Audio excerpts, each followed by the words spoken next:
ಶಿವಮೊಗ್ಗ ಜಿಲ್ಲಾ ಬಿಜೆಪಿ ಮತ್ತು ಕಾಂಗ್ರೆಸ್ ಕಾರ್ಯಕರ್ತರ ನಡುವೆ ಬುದ್ಧಿನ ವಾತಾವರಣ ನಿರ್ಮಾಣವಾಗಿತ್ತು. ನೀಟ್ ಪರೀಕ್ಷೆಗೆ ಸಂಬಂಧಿಸಿದಂತೆ ಕೇಂದ್ರ ಸರ್ಕಾರದ ವಿರುದ್ಧ ಶಿವಮೊಗ್ಗ ಜಿಲ್ಲಾ ಕಾಂಗ್ರೆಸ್ನಿಂದ ಪ್ರತಿಭಟನೆ ನಗರದ ಮಹಾವೀರ ವೃತ್ತದಲ್ಲಿ ಆಯೋಜನೆ ಮಾಡಲಾಗಿತ್ತು. ಪ್ರತಿಭಟನೆ ನಡೆಯುತ್ತಿರುವಾಗಲೇ ಯುವ ಕಾಂಗ್ರೆಸ್ನ ಒಂದು ತಂಡ ನಗರದ ಬಿಜೆಪಿ ಜಿಲ್ಲಾ ಕಚೇರಿಗೆ ದಿಢೀರ್ ಮುತ್ತಿಗೆ ಹಾಕಲು ಪ್ರಯತ್ನಿಸಿತ್ತು. ಪ್ರತಿಭಟನೆಯ ಸುಳಿವರಿತ ಪೊಲೀಸರು ಮೊದಲೇ ಬ್ಯಾರಿಕೇಡ್ ಹಾಕಿ ಬಂದೋಬಸ್ತ್ ಮಾಡಿದ್ದರೂ ಸಹ ಕಾಂಗ್ರೆಸ್ ಕಾರ್ಯಕರ್ತರು ಬ್ಯಾರಿಕೇಡ್ ಅನ್ನು ತಳ್ಳಿ ಬಿಜೆಪಿ ಕಚೇರಿಗೆ ನುಗ್ಗಿದರು. ಕಾಂಗ್ರೆಸ್ ಕಾರ್ಯಕರ್ತರು ಕೆಲ ವಿರುದ್ಧ ಘೋಷಣೆ ಕೂಗುತ್ತಾ ಒಳನುಗ್ಗಲು ಯತ್ನಿಸಿದಾಗ ಪೊಲೀಸರು ಬಿಜೆಪಿಯ ಕಚೇರಿಯ ಬಾಗಿಲು ಹಾಕಿದರು. ಈ ಸಂದರ್ಭದಲ್ಲಿ ಯುವ ಕಾಂಗ್ರೆಸ್ ನಾಯಕ ಎಚ್ ಬಿ ಗಿರೀಶ್ ಪೊಲೀಸ್ ವಾಹನದ ಮೇಲೆ ಹತ್ತಿ ಕಾಂಗ್ರೆಸ್ ಧ್ವಜ ಹಾರಿಸಿ ಧಿಕ್ಕಾರ ಕೂಗಿದರು. ಈ ಸಂದರ್ಭದಲ್ಲಿ ಯುವ ಕಾಂಗ್ರೆಸ್ ಗುಂಪು ಬಿಜೆಪಿ ಕಚೇರಿಗೆ ಚಪ್ಪಲಿ ತೂರಿದ್ದಲ್ಲದೆ ಪಕ್ಕದಲ್ಲೇ ಇದ್ದ ಗ್ರಾಮಾಂತರ ಬಿಜೆಪಿ ಕಚೇರಿಗೆ ನುಗ್ಗಿ ಪೀಠೋಪಕರಣ ಧ್ವಂಸ ಮಾಡಲು ಯತ್ನಿಸಿತು. ಸ್ಥಳದಲ್ಲಿದ್ದ ಬ್ಯಾಂಕ್ ಒಂದರ ಸಿಬ್ಬಂದಿಯ ದ್ವಿಚಕ್ರ ವಾಹನಕ್ಕೂ ಹಾನಿ ಮಾಡಿತು. ಪೊಲೀಸರು ಹರಸಾಹಸ ಮಾಡಿ ಪ್ರತಿಭಟನಾಕಾರರನ್ನು ವಶಕ್ಕೆ ಪಡೆದುಕೊಂಡರು.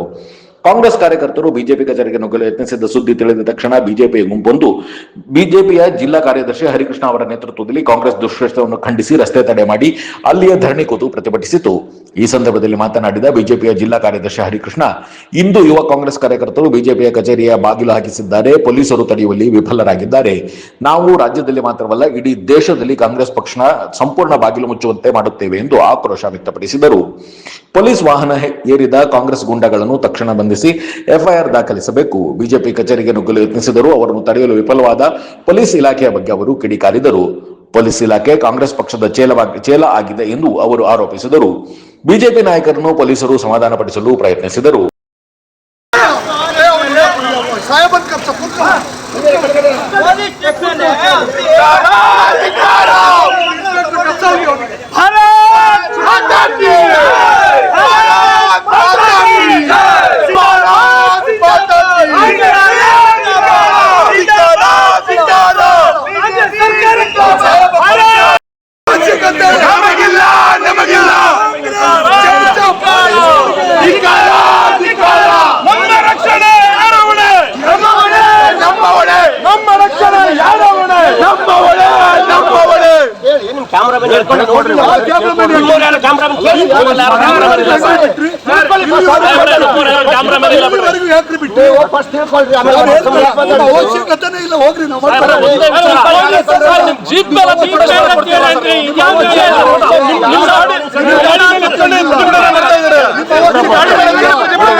ಕಾಂಗ್ರೆಸ್ ಕಾರ್ಯಕರ್ತರು ಹೋಗ್ತಿದ್ದಾರೆ ಅಂದ್ರೆ ಯಾವ ನ್ಯಾಯ ಇದೆ?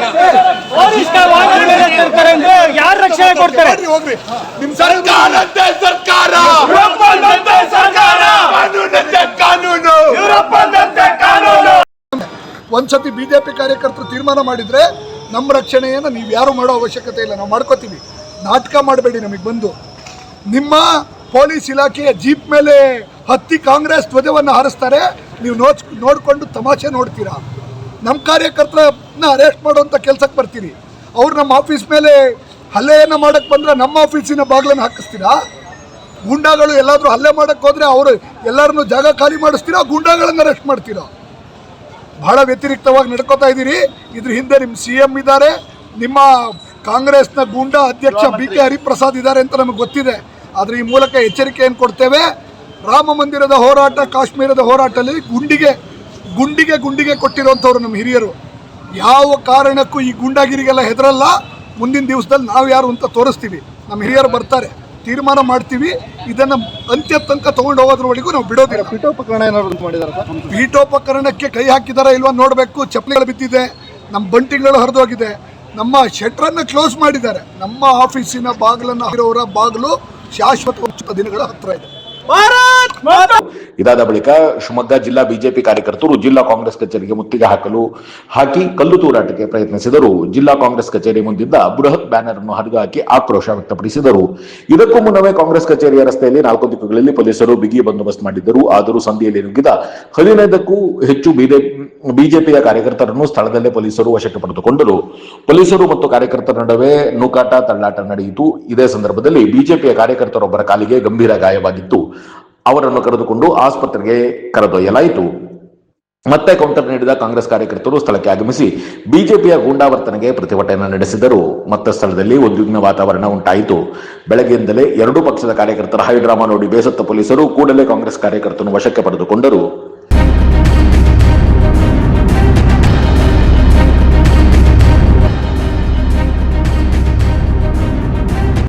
ಒಂದು ಸಣ್ಣ ಬ್ರೇಕ್ ನಂತರ ಕಾಂಗ್ರೆಸ್ ಕಚೇರಿಗೆ ಮುತ್ತಿಗೆ ಹಾಕಿದ ದೃಶ್ಯಗಳನ್ನು ನೋಡೋಣ ಬನ್ನಿ.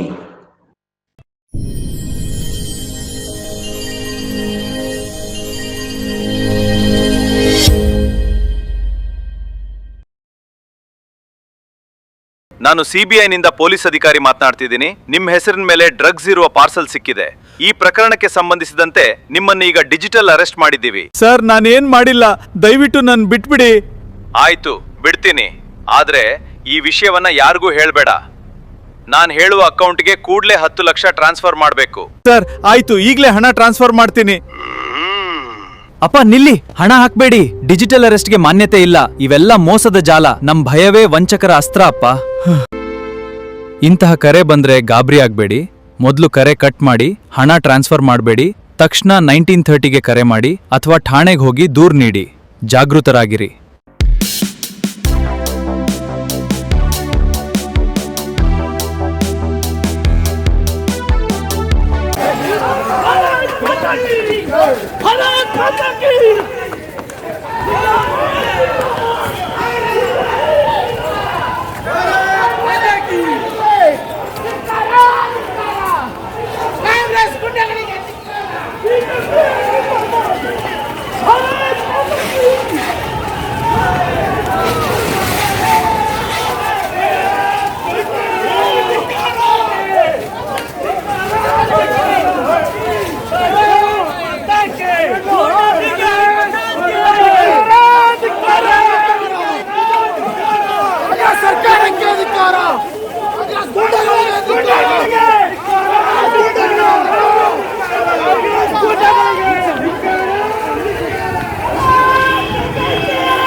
ಗುಂಡಾ ಬಿಚ್ಚಾಣಿಗೆ